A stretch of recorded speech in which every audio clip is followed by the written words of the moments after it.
नमस्कार मित्रों, आप देख रहे हैं डीटीपी न्यूज और वंदे भारत की खास खबर के साथ। दोस्तों, आज हम करते हैं भारत देश के बारे में। देश आज आज़ादी के बाद भी 2026 आप समझ सकते हो देश के जो आम आदमी है उसकी हालत क्या है। चाहे वो शिक्षा हो, चाहे रोजगार हो, जो व्यवस्थाएं हैं देश की वो पूर्ण रूप से नहीं माने जाएंगे, क्योंकि इस देश में जाति, धर्म या आरक्षण ऐसे सवाल हैं जो आपस में लोगों को टकराव वाली स्थिति दे रही है। हमारी राजनीतिक दल, राजनीतिक पार्टियों से निवेदन है कि वो धर्म जाति की राजनीति करना छोड़ दें। मनुष्य हैं, मनुष्यता, मानवता पहला है, और आर्थिक रूप से कोई भी गरीब व्यक्ति है उसकी सहायता होनी चाहिए। यानी किसी भी जाति का हो, धर्म का हो, कोई भी व्यक्ति हो, अगर भारत का निवासी है तो आर्थिक तौर पर कमजोर व्यक्ति की चाहे वो भरण पोषण हो, शिक्षा हो, स्वास्थ्य हो, रोजगार हो, हर जगह मदद होनी चाहिए। लेकिन इसी देश में जो आरक्षण का मुद्दा आता है उसमें मेरिट के आधार पे ऐसे लोगों का चयन हो जाता है जो वाकई उस पद के लिए ठीक नहीं होते। तो सोचने का विषय है। इसके लिए एक सख्त कानून की व्यवस्था है। एक जैसा कानून देश में लागू हो, सख्त कानून, और दूसरा बेसिक शिक्षा अनिवार्य, यानी एक बोर्ड हो, क्षेत्रीय भाषा हो सकती है, पाठ्यक्रम एक जैसा होना चाहिए, बेसिक शिक्षा अनिवार्य रूप से हो। इसके बाद टैलेंट यानी प्रतिभा का आधार, क्योंकि हर व्यक्ति में कुछ ना कुछ टैलेंट होता है, उस टैलेंट को देखते हुए आगे की शिक्षा यानी आगे का जो पाठ्यक्रम है वो होना चाहिए, उसमें वो मास्टरी ले और उससे आत्मनिर्भर यानी कि वो समूह बनाकर व्यापार भी कर सकते हैं और देश के भी काम आ सकते हैं। तो हमारा उद्देश्य यानी सीबीआईटी संस्था और जो हमारे संस्थाएं हैं सब मिलकर के एक मिशन पे है कि देश को बेहतर बनाना है, हर व्यक्ति को बेहतर बनाना है, समाज को बेहतर बनाना है। लेकिन हमारा कानून व्यवस्था, हमारी शिक्षा प्रणाली ऐसी है जो बहुत ही कमजोर है। बात करें स्वास्थ्य व्यवस्था की तो देश के अंदर आज जो सरकार के द्वारा आयुष्मान कार्ड चलाए जा रहे हैं, इससे 5 लाख रुपए तक का इलाज मुफ्त में होता है। लेकिन मित्रों, ये मुफ्त वाला जो काम है आखिर इसको मुफ्त क्यों करना पड़ा? कि भारत सरकार यानी हमारी सरकार के पास हॉस्पिटल नहीं है। ये प्रश्न है, सरकार के पास है क्या? स्वास्थ्य नहीं है, शिक्षा नहीं है, रोजगार नहीं है, तो सरकार के पास है क्या? ये बड़ा प्रश्न है। इस प्रश्न का उत्तर आप स्वतः ही ढूंढिए। यदि सरकार अपने हॉस्पिटलों को, सरकारी हॉस्पिटलों को, सरकारी स्कूलों को ठीक करती, उनके ऊपर ध्यान दिया होता, तो ये निजीकरण वाला मामला नहीं आता। ये 5 लाख का इलाज फ्री में निजी हॉस्पिटलों में जाने की व्यक्ति को जरूरत नहीं थी। आप समझ सकते हो, अगर आपके बेसिक एजुकेशन मजबूत होती, सरकारी स्कूलों की हालत बढ़िया होती, तो निजी स्कूलों में जाने की जरूरत क्या पड़ती? लेकिन हम हर चीज का एक अलग महत्व है, लेकिन सरकार को प्राथमिकता यानी हर व्यक्ति इलाज तो चाहता है प्राइवेट में, लेकिन नौकरी चाहिए सरकारी। हर काम निजी हो सकता है, लेकिन सरकारी पद के लिए लोग बड़ी मेहनत करते हैं। हमारा उद्देश्य है जो संस्था का है, जो 8 मार्च 2026 को रामलीला मैदान में हम लोग पहुंच रहे हैं। इसमें देश के अलग अलग हिस्से से लोग एकत्र होकर के एक सख्त कानून की व्यवस्था की मांग के लिए, क्योंकि कोई भी कानून दोस्तों बनता है उसके लिए राज्यसभा, लोकसभा में पारित होना बहुत जरूरी होता है। लेकिन सरकारों द्वारा चाहे पक्ष हो चाहे विपक्ष हो, अच्छे काम के लिए सबको एक सूत्र में होना चाहिए। सवाल आम जनमानस का है। ये कोई आम व्यक्ति का जो सवाल है, उसकी जो शिकायतें हैं या उसके लिए जो लाभ है, उसमें शासन पक्ष और विपक्ष दोनों को एग्री होना चाहिए। देश में जाति धर्म के आधार पे राजनीति होना बहुत गलत है। इससे तनाव की स्थिति बढ़ रही है। हम लगातार लोगों के बीच में इस तरह का तनाव देख रहे हैं। क्योंकि सरकार को चाहिए एक ठोस कानून लेके आए, साथ में एक जैसी शिक्षा लेकर आए कि देश के अंदर बेसिक शिक्षा सबके लिए एक पाठ्यक्रम नियुक्त हो। इसके बाद टैलेंट के आधार पर वो लोग आगे का पाठ्यक्रम पढ़ें, उसका अध्ययन करें, उसमें मास्टरी लें, ताकि देश आगे बढ़े। शिक्षा के माध्यम से देश आगे बढ़े। शिक्षा वो हथियार है जिससे कुछ भी किया जा सकता है। आज आप सोच सकते हो टेक्नोलॉजी में भारत आगे बढ़ रहा है, तो हमारी जो शिक्षा व्यवस्था है उसको और बेहतर बनाने के लिए प्रयास होना चाहिए। एक शिक्षा बोर्ड, क्योंकि शिक्षा वही अच्छी जो स्वयं का भी काम अच्छा बना सके और देश के हित में वो शिक्षा काम आ सके। स्वास्थ्य व्यवस्थाएं, सरकारी हॉस्पिटल में जो व्यवस्थाएं हैं वो कमजोर हैं। आखिर की सरकार को इसका संज्ञान लेना चाहिए था।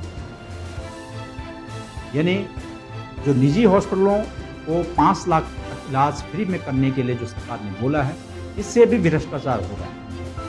कहीं ना कहीं एक पेशेंट जो सरकारी हॉस्पिटल में जा रहे हैं वो रेफर सेंटर में तब्दील हो रहे हैं। ये भी बड़ा चिंता वाला विषय है। आप बिजली लगा लीजिए, स्मार्ट मीटर, यानी सरकार अपनी बिजली, सरकार द्वारा जो बिजली है उसको भी निजी हाथों में सौंपने की तैयारी है।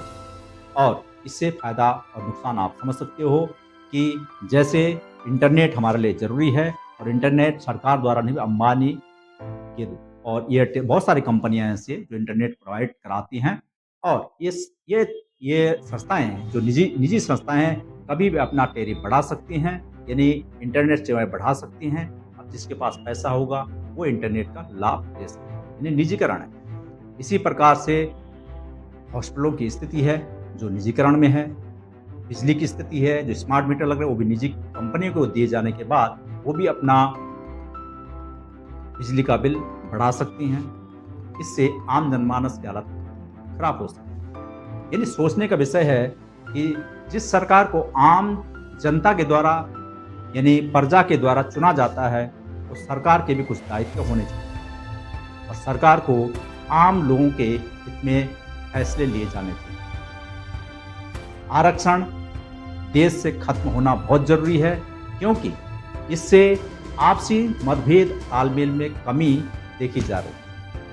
हाँ, आर्थिक तौर से कमजोर लोग, जो आर्थिक तौर पे से कमजोर हैं, उनको निःशुल्क भोजन, भरण पोषण की सुविधा, उनके लिए निःशुल्क शिक्षा, स्वास्थ्य और रोजगार को उत्पादन, ये भी निःशुल्क होना चाहिए। यानी कि जिसको आवश्यकता है उस तक योजनाएं पहुंचनी चाहिए। लेकिन देश में आज भी 80 करोड़ लोग फ्री का राशन ले रहे हैं। आप समझ सकते हो 1.5 अरब जनसंख्या है भारत की, उसमें 80 करोड़ जो है फ्री का राशन उनको बंट रहा है। तो आप समझ सकते हो कि हम किधर जा रहे हैं। जहां फ्री होता है वहां भ्रष्टाचार होता है। इसलिए भ्रष्टाचार को जड़ से खत्म करने के लिए सख्त कानून की आवश्यकता है। यानी कोई भी अगर कानून के दायरे में आता है, गलत काम करता हुआ पकड़ा जाता है, तो उसके लिए सजा होनी चाहिए। आज बड़ा दुख होता है कि एक ही भूमि की कई रजिस्ट्रियां हो जाती हैं, केस चलता है कोर्ट में, कोई सजा नहीं होती है। दुर्भाग्य तो है, ये कानून कमजोर है। इसी वजह से देश में इस तरह के कार्य हो रहे हैं, अपराध बढ़ रहे हैं, नशा ड्रग्स वाले छूट जा रहे हैं। कई राजनीतिक बड़े दल, बड़ी पार्टियों के नेता भी जो है गलत कार्य हुए पकड़े जाते हैं, उसके बाद छूट जाते हैं। तो बोलने का अर्थ है सख्त कानून व्यवस्था की सख्त आवश्यकता है। देश अगर बढ़ेगा, देश आगे बढ़ाना है, देश को सिस्टम पे लाना है, अगर भारत को बेहतर बनाना है, तो एक ठोस कानून की आवश्यकता है। और कानून के द्वारा ही यह संभव हो सकता है। एक शिक्षा बोर्ड गठित हो, शिक्षा के द्वारा हम लोग डेवलप होंगे, विकासशील बनेंगे, विकसित होंगे। लेकिन धर्म जाति के आधार पे अगर हम चलेंगे तो मुझे नहीं लगता कि कभी भारत विकसित हो पाएगा। चाइना की आबादी भारत से अधिक होने के बावजूद और क्षेत्रफल में भारत से 3 गुना अधिक क्षेत्रफल चाइना का है, लेकिन चाइना की जो आर्थिक स्थिति है वो सख्त कानून की वजह से ही वहाँ की जो स्थिति है वो मजबूत है। बता दें कि जब भारत स्वतंत्र हुआ था उस दौरान डॉलर और रुपया में कुछ अंतर ज़्यादा नहीं था, लेकिन आज आप देख सकते हैं 2026 में भारत की तो बात बहुत सारी हैं जिनकी कि हम जानकारी साझा करेंगे आने वाले समय में। फिलहाल हमारा उद्देश्य साफ है और स्पष्ट है कि हम 8 मार्च 2026 को रामलीला मैदान दिल्ली में एक साथ मिलकर के इस कानून यानी सख्त कानून को लेकर के कि देश में एक जैसा कानून सबके लिए लागू हो। कानून अगर दृढ़ सख्त रहेगा, अपराध और क्राइम, भ्रष्टाचार होने से देश की जो स्थिति है वो बदलेगी। लोगों को इसको, आम जनमानस को फायदा मिलेगा। नहीं तो भारत का आम आदमी गरीब का गरीब होता रहेगा और अमीर अमीर बनते रहेगा। तो बहुत सारे चर्चाएं हैं, बहुत सारे सवाल हैं, बहुत सारी चीज़ों पे हमारी टीम गहन मंथन कर रही है। तो आइए आप लोग भी 8 मार्च 2026 को रामलीला मैदान दिल्ली में एकत्र होकर भारत को बेहतर बनाने के लिए एक सख्त कानून की लड़ाई में शांति भाव से अपनी बात रखने के लिए आगे आइए। हम आपके साथ हैं और होना भी चाहिए। देश को अगर आगे बढ़ाना है तो कानून व्यवस्था बेहतर होनी चाहिए, सख्त होनी चाहिए, क्योंकि आज भी कई निर्दोष जिन पर जो कि गलत तरीके से फंसाए गए हैं, कोर्ट से उनको रियायत नहीं है, फर्जी केसों के अंबार हैं, एक ही भूमि की कई रजिस्ट्रियाँ हैं। बहुत सारे ऐसे मामले देखने को मिल रहे हैं जिससे आम जनमानस परेशान है। यही परेशानी की लड़ाई हमारी सीधी है सिस्टम कि देश का कानून सख्त हो। यदि कोई भी बड़ा से बड़ा अधिकारी या बड़ा से नेता कोई भी हो XYZ, अगर उस क्राइम करने वाला है, अपराध करने वाला है, भ्रष्टाचार करने वाला है, तो उसके ऊपर कार्रवाई होनी चाहिए। आइए हम सब एक साथ मिलकर के इस मिशन का हिस्सा बने। दिल्ली से श्री अशोक त्यागी जी, निदेशक CBIT संस्था, के साथ श्री सचिन गोयल जी, KD यादव जी, इसके अलावा हमारे प्रीत मिश्रा जी, साथ में हमारे जो दिल्ली से ही हैं